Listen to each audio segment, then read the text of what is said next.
White House National Security Council spokesman John Kirby told reporters on Monday that the United States is monitoring reports that North Korean soldiers are deploying to Russia to fight in Ukraine. "We're obviously continuing to look into those reports," Kirby said. "We're talking to our allies and partners about what they're saying on this as well. If it's true that the DPRK soldiers are going there to join the war against Ukraine, it would certainly mark a dangerous and highly concerning development." Kirby said the development signaled another demonstration of Putin's growing desperation and his growing isolation, that he's got to reach out to North Korea for potential, as I said, we're looking into the report's potential infantry support to his ground operations.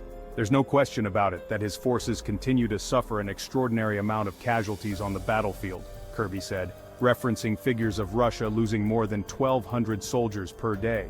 "That is a truly historic amount of soldiers killed and wounded in this fight, all to accomplish but a warped and twisted idea of his about Ukraine's ability to exist as a sovereign state," Kirby said.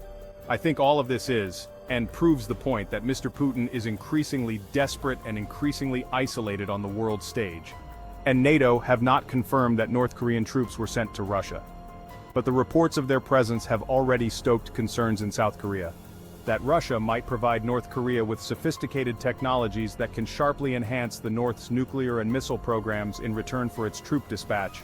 South Korea on Monday summoned the Russian ambassador to protest deepening military cooperation between Pyongyang and Moscow and demand the immediate pullout of the North Korean troops. South Korea's spy agency said Friday it had confirmed that North Korea sent 1,500 special operation forces to Russia this month to support Moscow's war against Ukraine. Ukrainian President Volodymyr Zelensky earlier said his government had intelligence that 10,000 North Korean soldiers were being prepared to join invading Russian forces.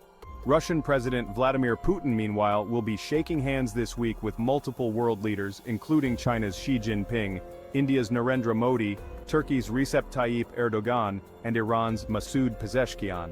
They will convene in the Russian city of Kazan on Tuesday for a meeting of the BRICS bloc of developing economies, defying predictions that the war in Ukraine and an international arrest warrant against Putin would turn him into a pariah.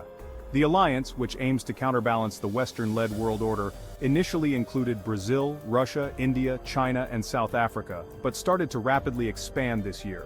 Iran, Egypt, Ethiopia, the United Arab Emirates, and Saudi Arabia joined in January. Turkey, Azerbaijan, and Malaysia formally applied, and a number of others expressed a desire to be members.